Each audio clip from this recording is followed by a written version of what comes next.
Police वो भी दरिंदगी करने लगी तो फिर न्यायपालिका में और अपराधी में अंतर क्या रह जाएगा?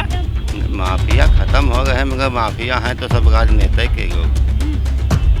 किसके लोग हैं? अगर सब राजनेता के लोग तो माफिया हैं, कोई गरीब आदमी तो है नहीं। मुठभेड़ तो वैसे ही होता है, वो तो मुठभेड़ दिखाई देते हैं। चाहे विकास दुबे का मामला हो, अपराधी को मारना, जब वो कह देते हैं कि हम मारना है तो कोई न कोई बहाना लेकर के उसको मार देते हैं और कह देते हैं भाग रहा था और हमने काउंटर कर दिया।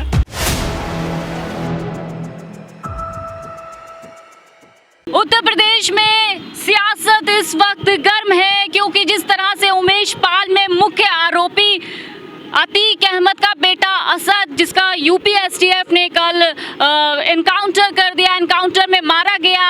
एसटीएफ का कहना है, उत्तर प्रदेश एसटीएफ का कहना है कि दोनों के बीच मुठभेड़ होती है, फिर उसको मार गिराया जाता है, जिसके बाद से सीएम योगी का वो बयान सोशल मीडिया पे वायरल होने लगा, जिसमें उन्होंने कहा था मिट्टी में मिला दूंगा। उन्होंने कमिटमेंट किया था कि जल्द से जल्द उमेश पाल के हत्याकांड का संज्ञान लिया जाएगा, और जिसके देखते हुआ भी इस तरह से।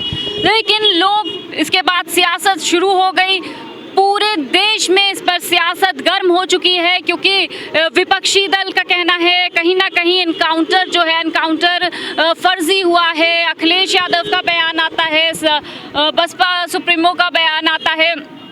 आम जनता इसको क्या लेकर सोचती है, ये हम आम जनता के बीच खड़े हैं और पूछेंगे कि उनसे कि वो इस एनकाउंटर को कैसे देखते हैं। सबसे पहले क्या नाम है आपका? मेरा नाम वीर बहादुर है। वीर बहादुर, आप यहाँ पर जयंती में आए हुए थे? हाँ, मैं यहाँ जयंती में आया हुआ था। अच्छा, मेरा एक सवाल ये है आपसे, जो इस तरह से उत्तर प्रदेश में कल बड़ी घटना घटी, उमेश पाल हत्याकांड का मुख्य आरोपी असद का एनकाउंटर हो जाता है, इसको आप कैसे देखते हैं? देखिए, जो भी एनकाउंटर हुआ है वो सही हुआ है। अगर कोई अपराधी जो है ना इस तरह के अपराध करता है, जब लगता है कि स्टेट को कि हाँ इनके खिलाफ जो है प्रोविज़न किया गया है लॉ में कि भाई इनका एनकाउंटर होना चाहिए। अगर प्रोविज़न के तहत अगर हुआ है तब तो सही है, लेकिन हाँ प्रोविज़न के तहत अगर नहीं हुआ है तो गलत है। अच्छा, लेकिन विपक्ष तो कह रहा है कहीं ना कहीं कि ये फर्जी एनकाउंटर है, इसकी जांच होनी चाहिए, तो इसको कैसे देखते हैं इस सवाल? देखिए, अगर विपक्ष कह रहा है तो विपक्ष क्या होता है, जनता की आवाज़ उठाता है। अगर वो कह रहा है फर्जी एनकाउंटर है तो क्या दिक्कत है, वो अपना वो जांच करा दे। अगर सही है तो जांच में भी यही आ जाएगा कि हाँ सही है, कोई दिक्कत नहीं, विपक्ष को भी जवाब मिल जाएगा। लेकिन हाँ, हर इनकाउंटर होना जो होता है समस्या का समाधान नहीं होता है। क्यों? क्योंकि अगर जैसे कि माननीय मुख्यमंत्री साहब ने कहा है कि भाई माफिया राज ख़त्म कर देंगे, तो माफिया केवल एक ही नहीं है, माफिया और भी कई लोग हैं, तो सबके लिए कानून एक है। तो उनके लिए क्या किया रहा है, माननीय मुख्यमंत्री जी को ये भी बताना चाहिए। तो 14 अप्रैल है, डॉक्टर भीमराव अंबेडकर की जयंती है। इस मौके पे यहाँ पे तमाम लोग मौजूद हैं। इसी सिलसिले में इन लोगों से भी जानेंगे कि आखिर अतीक अहमद के बेटे का जो एनकाउंटर हुआ है वो इसको कैसे देखते हैं। सबसे पहले मैं आपसे शुरुआत करूंगी, क्या नाम है आपका? हमारा नाम उमेश चंद्र वर्मा है। उमेश पाल हत्याकांड में मुख्य आरोपी था, उसके एनकाउंटर सही मानते हैं या गलत? नहीं, हम ये तो न्यायपालिका है, सुप्रीम कोर्ट न्याय या हाई कोर्ट उसका जजमेंट दे, उसको सजा मिले, लेकिन ये नहीं है। अगर आप भी वही, उसने वो भी किया है, दरिंदगी की है, और आप पुलिस वो भी दरिंदगी करने लगी तो फिर न्यायपालिका में और अपराधी में अंतर क्या रह जाएगा? क्या अंतर रह जाएगा? फिर संविधान की महत्ता कहाँ रह जाएगी? लेकिन वो तो कह रहे हैं भाई कि हमने एक माफिया को खत्म कर दिया, गुंडा राज नहीं तो माफिया के खत्म, लेकिन माफिया के लिए भी तो केस चलता है। गांधी जी के हत्यारों के लिए भी तो केस चला था, तब फांसी की सजा हुई थी। तो न्यायपालिका में बहस हो, सजा हो, सब हो, तब उसको सजा मिले। लेकिन योगी जी तो चाह रहे हैं जल्द से जल्द माफिया। नहीं, जल्द से जल्द हर चीज का तो एक प्रक्रिया होती है, चैनल होता है, प्रक्रिया के तहत होना चाहिए, तुरंत नहीं होना चाहिए। भाई न्यायपालिका किस लिए है? न्यायपालिका किस लिए? व्यवस्थापिका नियम बनाती है, कार्यपालिका पालन कराती है, और न्यायपालिका उसको जब नहीं होता है तब न्याय करती है, फिर उसको फांसी या जो कुछ सजा होती है, ऐसा ही होना चाहिए। लेकिन ये तो हम नहीं मानते हैं, ये जो हुआ है, फिर न्यायपालिका फिर कहाँ रह गई? न्यायपालिका की जरूरत ही नहीं, फिर क्या है? लेकिन वो तो कह रहे हैं भाई पुलिस के साथ मुठभेड़ करी थी। नहीं, मुठभेड़ तो वैसे ही होता है, वो तो मुठभेड़ दिखाई देते हैं। चाहे विकास दुबे का मामला हो, अपराधी को मारना, जब वो कह देते हैं कि हम मारना है तो कोई न कोई बहाना लेकर के उसको मार देते हैं और कह देते हैं भाग रहा था और हमने काउंटर कर दिया। मतलब आप कहना चाह रहे हैं कि ये जो विपक्ष कह रहा है फर्जी एनकाउंटर है? विपक्ष नहीं, मेरी राय है, न्यायपालिका के तहत बहस और उसके हिसाब से इसको सजा होनी चाहिए थी। तो ये बताइए, जो अतीक अहमद के बेटे असद का एनकाउंटर हो जाता है, जो कि मुख्य आरोपी बताया जा रहा था उमेश पाल कांड में, तो इसको कैसे देखते? सही हुआ, गलत हुआ? वैसे एनकाउंटर गलत हुआ। क्यों गलत हुआ? अगर इसको माफिया खत्म कर दी ना योगी जी ने। नहीं, माफिया ख़त्म कर दिए, मगर जो अदालत बनी है उसके पक्ष में जाना था। वो जो सज़ा देता वो काटता। लेकिन जल्द से जल्द माफिया खत्म हो रहे हैं प्रदेश से, आप लोगों को तो सेफ महसूस होना चाहिए अब। माफिया ख़त्म हो गए हैं, मगर माफिया हैं तो सब राजनेता के लोग।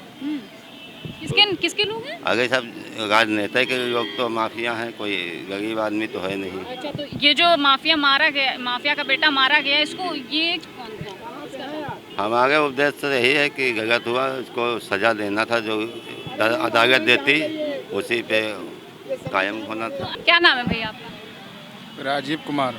यहाँ बाबा साहब की जयंती में आए हुए हैं? यस मैम, न्यूज़ देखते हैं?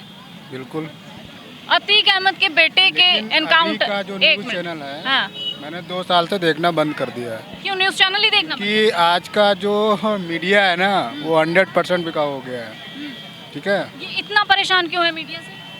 ये जो है ना फर्जी की चीज़ें दिखाते रहते हैं। जो जेन्युइन मुद्दा है, जो जेन्युइन चीज़ें हैं, जो वो चीज़ नहीं दिखाना चाहती है। क्योंकि ये तो बोलते हैं कि क्या सबसे जेन्युइन है, बताइए अब क्या है।